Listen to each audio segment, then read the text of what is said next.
Bom dia, boa tarde, boa noite, Nanda. O nosso trabalho é sobre os protistas heterotróficos. O nosso grupo, em ordem alfabética, é composto por Amanda Sintic, eu, Amanda Weber, André Gaspar, Francisco, Gabriele, José Maurício e, por fim, mas não menos importante, Vinícius. Espero que a senhora aprecie a nossa apresentação. Oi, meu nome é José Maurício e eu vou começar falando um pouco sobre o que são os protistas. Bem, eles são seres microscópicos que de geralmente uma célula, ou seja, unicelulares. Eles vivem normalmente em ambientes úmidos, como lagos, rios e até dentro de outros seres vivos. Alguns protistas são heterotróficos, o que significa que eles se alimentam de outros organismos, como bactérias e fungos.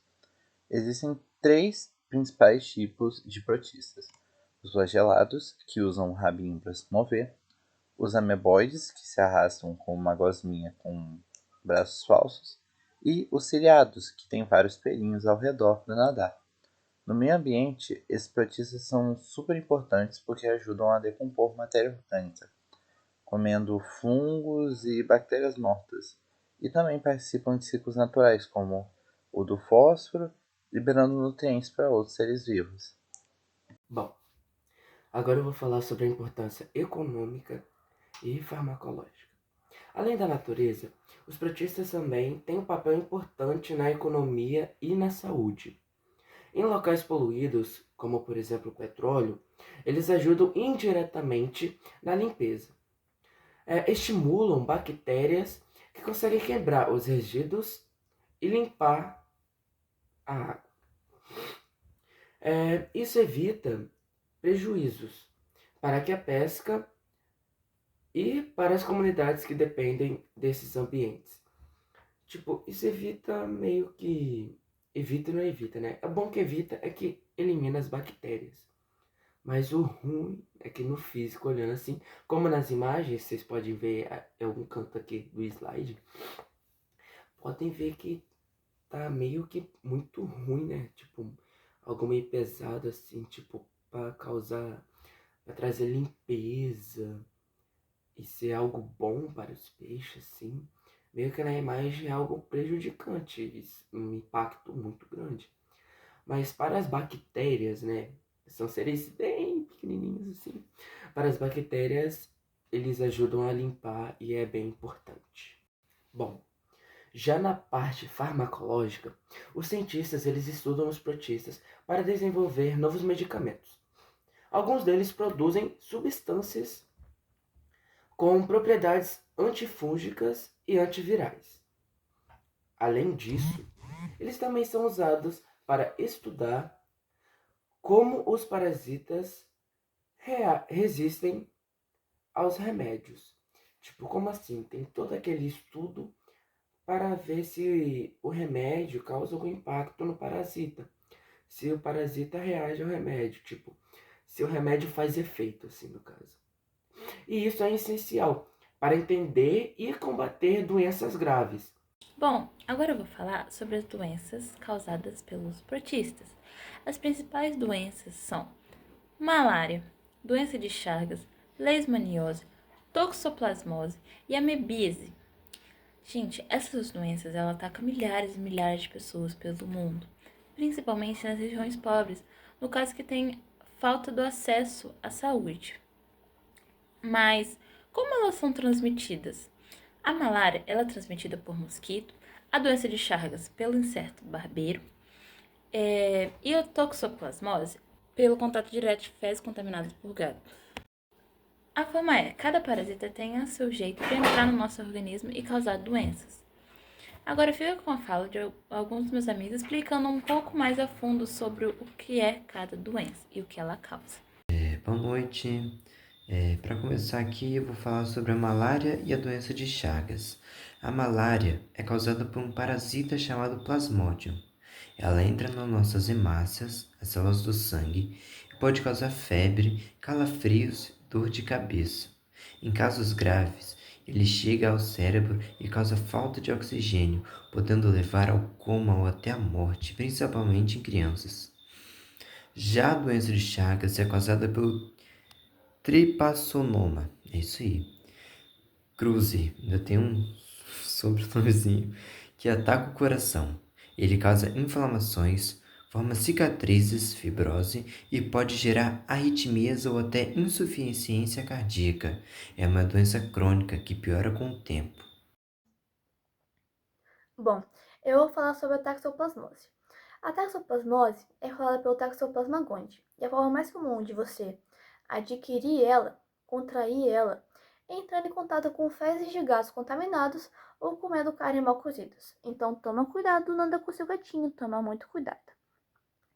Basicamente, esse parasita se instala no cérebro e cria cistos, se escondendo da defesa do corpo humano.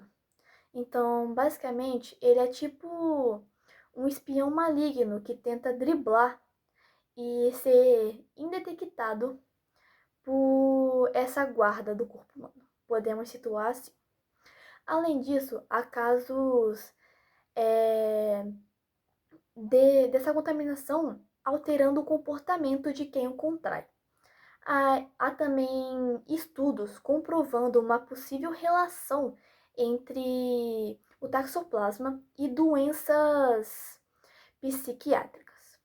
Devo ressaltar também que essa infecção pode ser muito perigosa para pessoas com imunidade baixas e grávidas, já que essa infecção pode passar para o feto, gerando um parto prematuro ou malfunções dos olhos e cérebro nessa futura criança. No pior dos casos, gera um aborto na grávida. Olá, meu nome é Gabriele e eu vou falar sobre a leishmaniose.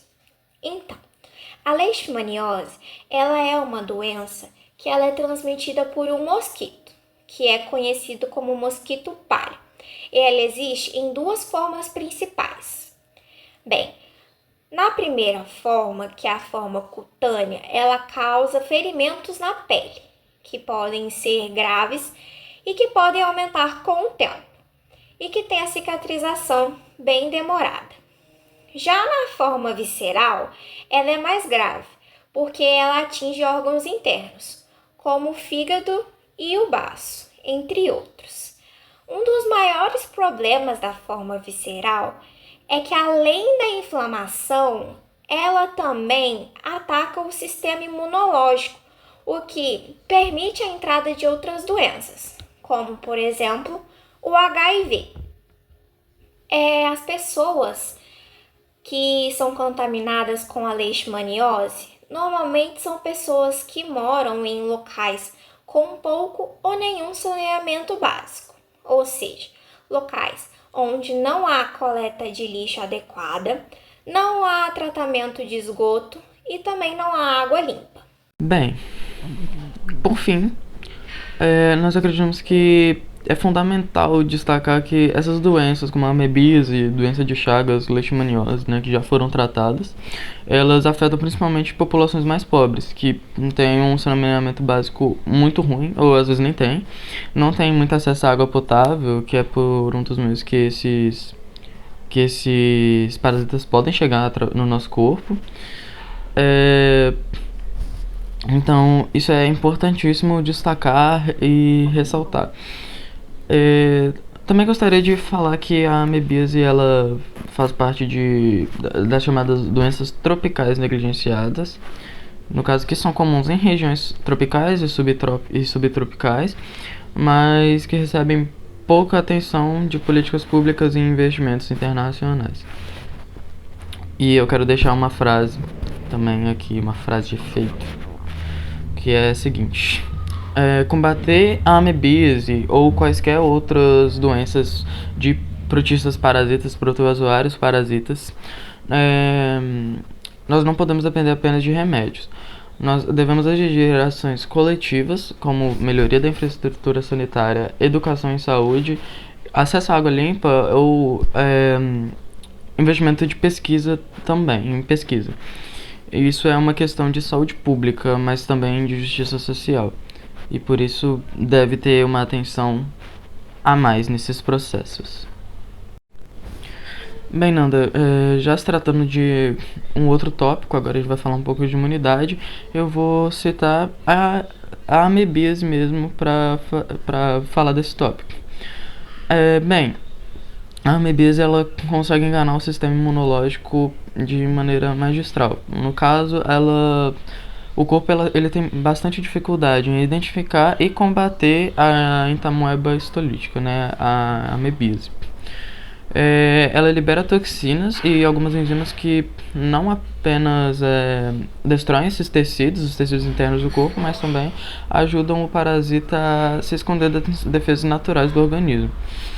Essa capacidade, essa competência de evasão imunológica é comum entre vários protistas que são parasitas. Eles adotam esse tipo de estratégia para combater o sistema imune e permanecer ativos no corpo por mais tempo. Essa permanência prolongada, ela pode, aí já entra na questão das inflamações, que pode causar inflamações crônicas e enfraquecer o sistema imune, o que facilita no surgimento de outras infecções, né? No caso, desgasta, sobrecarrega e deixa o corpo o organismo mais vulnerável a outras doenças. Bem, essa foi a nossa apresentação, Nanda. Muito obrigado. Espero que você tenha gostado dessa vez. E aqui está passando as nossas referências. E é isso. Muito obrigado pela atenção. Beijo.